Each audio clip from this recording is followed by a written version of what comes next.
The Curious Case of the Talking Animals.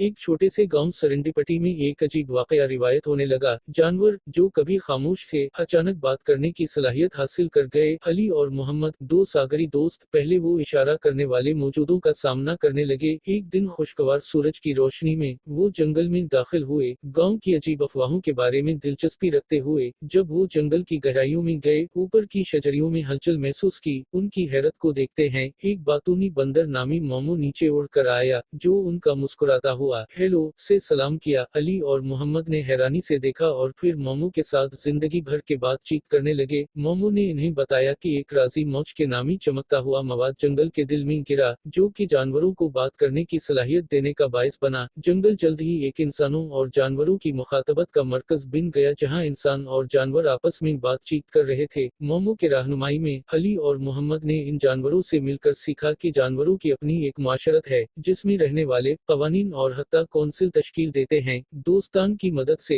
वो सुल्तान को भी मिले, एक दाना हाथी, और लीला, एक खुशी से भरपूर हरन, जो कि हुक्मरान और रहनुमा थे। इन्होंने बताया कि नई हासिल की गई सलाहियत ने इंसानों और जानवरों के दरमियान हमाहंगी की बुनियाद रखी, जिसने इंसानों और जानवरों के दरमियान ताउन को मुमकिन। जब चंद हफ्ते गुजर गए, अली और मोहम्मद ने जानवरों के साथ अपनी दुनिया की कहानियां शेयर की, जबकि वो मखलूक जानवरों की कहानियों को भी सुन रहे थे। कभी बात ना करने वाले जानवरों ने अपने ख्वाबों, खौफों और ख्वाहिशों की बात की, एक पेचीदा दुनिया को बयान किया जो इंसानों की आंखों से छपी हुई थी। लेकिन हर कोई इस नए हमाहंगी के बारे में खुश नहीं था। कुछ गांव वाले दलीराना इंसानों की और मोहम्मद और जानवरों की दोस्ती की हसद में आ गए। उनका खौफ था कि उनकी रिवायती जन दस्तूर को खतरा पैदा हो रहा है, इसलिए वो इस मौका को अपने फायदे के लिए इस्तेमाल करना चाहते हैं।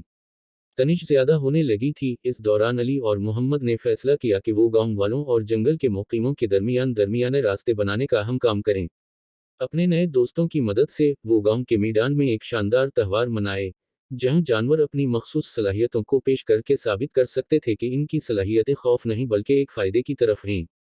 शानदार मनाजिर का गवाह बनते देखकर गांव वालों के दिल नरम हो गए, और उनको ये समझने लगा कि इनकी रिवायती तरीका जिंदगी को खतरा नहीं है, बल्कि ये नए दुनिया की बनाई जाने वाली रिश्तों को तस्लीम करने का जरिया है। गांव वालों और जानवरों के दरमियान ताउन और हमाहंगी की शुरुआत हो गई। वो अपने मुख्तलिफ मंसूबों पर मिलकर काम करने लगे, एक रंगीन और मुख्तलिफ जमात बना दिया।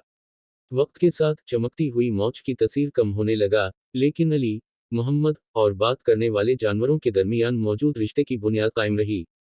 सरंडपटी एक यूनिटी की अलामत बन गया, जो सबको याद दिलाता है कि तफाहम और हमदर्दी ने हत्ता मुतवक्के फ़िरक़ों को भी दूर करने की सलाहियत रखती है। और इस तरह बात करने वाले जानवरों का दिलचस्प मामला एक किस्सा कदीमी बन गया, जो नस्ल के जरिए मुंतकिल होता रहा, लोगों को मुख्तलिफ तफाहम को अपनाने की और अपनी वशतों की पेशरफत के लिए मुहर्रत करता रहा।